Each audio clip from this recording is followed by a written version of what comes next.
back to my channel. It's been a while. Coming back to basically just a little life update.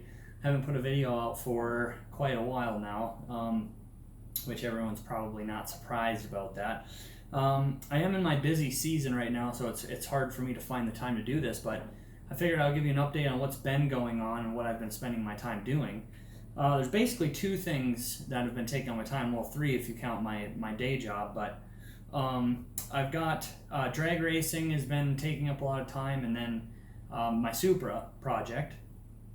So with the drag racing, we're still running the S10 pickup, and we're trying to get the setup to work correctly, which is basically we're running a big tire car with wheelie bars, Pro Mod wheelie bars, and that's a lot different than a lot of the stuff that's really popular right now, which are drag radial cars.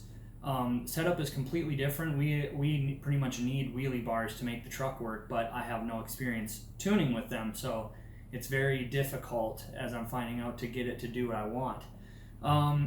A lot of people think that wheelie bars are just for keeping it from wheeling, but that's actually not true. That's true to a point with some small tire cars, but with a big tire car, you need them to help you spin the tire off the line to control the wheelie, and also by giving the tire some spin, you actually increase your traction and your acceleration, therefore. So, and we can go into that a little bit later, but so this year with the truck, we started running more power. We ended up having to change to some bigger injectors. We went from 160 pound injectors to 275 pound injectors from Billet Atomizer. And so that's going to give us a lot more headroom. We did get up to about 38.5 pounds of boost on the small block Chevy. And we did run 150 miles an hour. So we ran 5.05 at 150.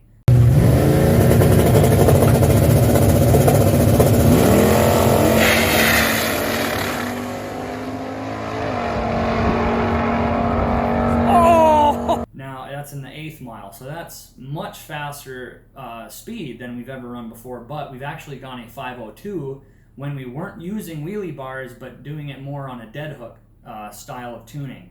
But it really does hold you back from going any faster, and these wheelie bars should be much faster. I'm just having a hard time getting them going. So in that pass, I was a 505 at 150, and that's pretty fast. The truck is very quick. The next, we've run into other issues, and I've had other things planned that I've had to help with this year. So we've missed a few drag races because of weather, whether it be heat or rain, and then we've had a lot of stuff going on because obviously with COVID calming down, there's a lot of things going on, and I've got a lot of irons in the fire, as they say. So basically, the next time we went out, which was last weekend, I should say 2 weekends ago, and we went down to Grove Creek in Minnesota, and we didn't do that well. We first time out, we were trying to get some wheel speed out of the tire, and I had the wheelie bar set too low, and we're thinking some big 4-link adjustments need to be made after this happened, but we shook the tire really bad and actually broke the wheelie bars off completely at the heim joints. They snapped because it was so violent. And that looks, if you don't know what tire shake is, this is what it looks like in regular speed, and then we will slow it down and look at what the tire's doing.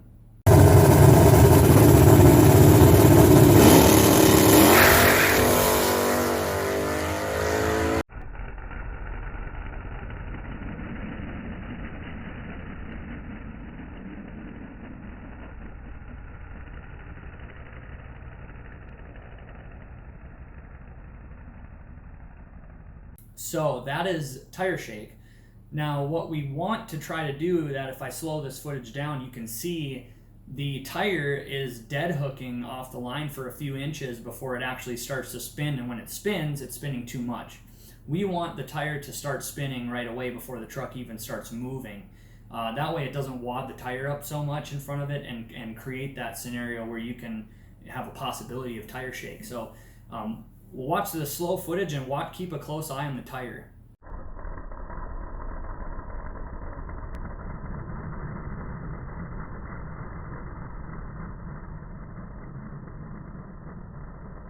So you can see there the tire dead hooks off the line a little bit too much, I believe, for what we're trying to do. So we are going to make some big 4-link suspension changes for the next time we go out, which is this coming weekend. So we'll see how that works. In other news, my Supra. The engine is in the car. It's about 95% complete. It is completely wired. It is 99% plumbed. The front chassis is also completely wired, so the headlights and fans and speed sensors and all that sort of thing are in. I did find out that I don't have enough inputs on a Megasquirt 3X with the standard setup, so I'm adding a general purpose input and output board where I can add a few more inputs. As far as traction control, I'm going to have a selector knob so I can change the amount of slip in the car on the street. I may even have a boost control knob. I'm not sure about that yet, but I want to have a few lights for outputs as well, just to know when traction control is active and know when the fuel pressure is low and things like that. So I'm incorporating that into the design, which has slowed my progress on that because there's so many things to try to wire. So another good thing with wiring, or that you should do, is try to have all your components done before you actually start to wire the car.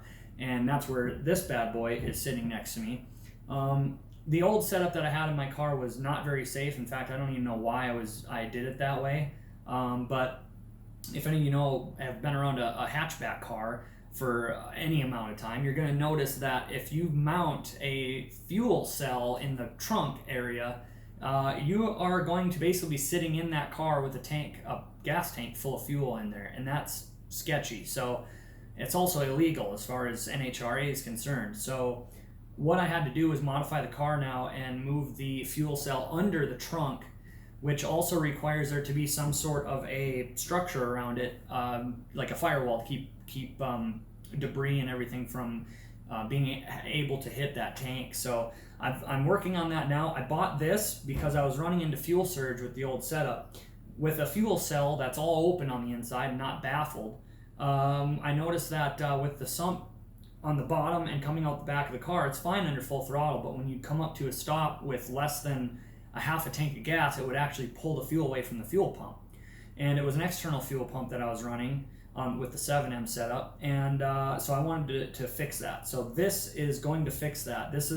I've got to modify my fuel cell and cut a hole in it so that I can mount this in there, but essentially this is a fuel surge tank that goes inside of the fuel cell. So you've got a lift pump right here, and that basically sucks fuel up from the tank and pumps it into this canister.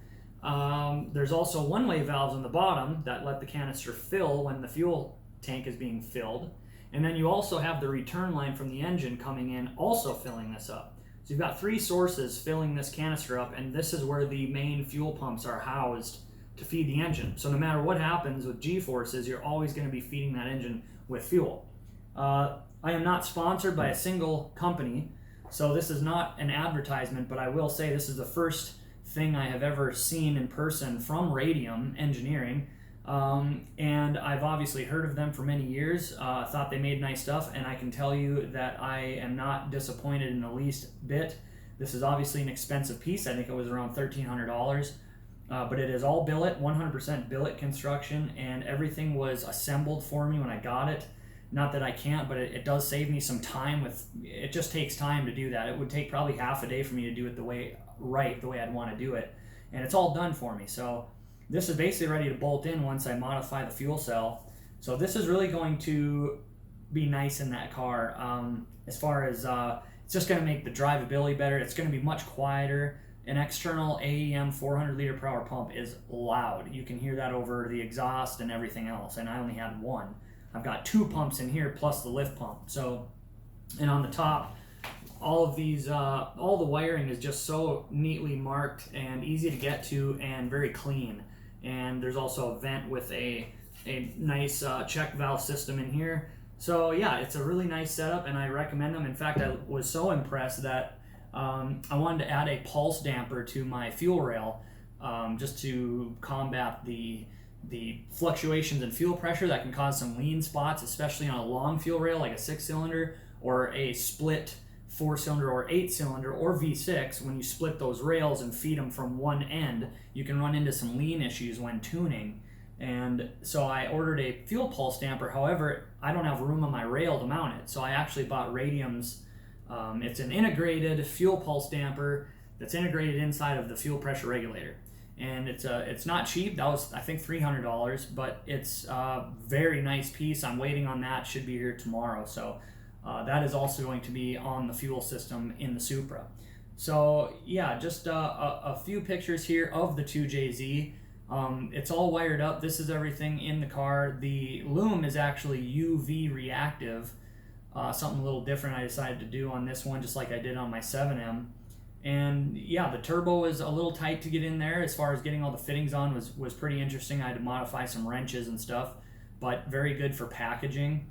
The rest of the engine is basically complete. I had to fabricate a mount for the oil dipstick, and I also fabricated all the intercooler piping, so there is only basically 2 pipes, one coming out of the turbo to the intercooler and then intercooler to the throttle body.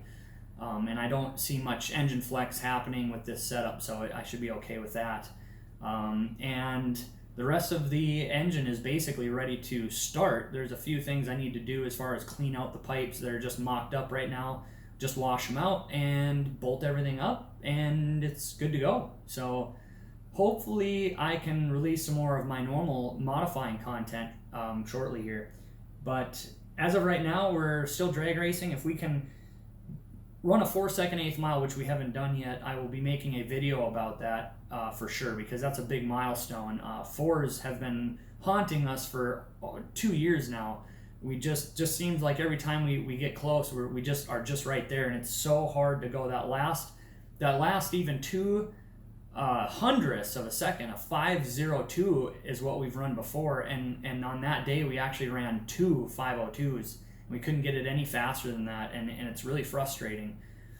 So we will make a video about that. So I hope all of you guys are having a good summer, and I want to thank everybody who has subscribed or is commenting and giving some feedback on the channel and stuff. And there again, if anybody's got any ideas on what you'd like as a little bit of a tuning a modifying lesson, just throw in the comments. I do read all of them, so I will get to them as I can. So continue having a great summer, and I will see you guys on the next one. Later.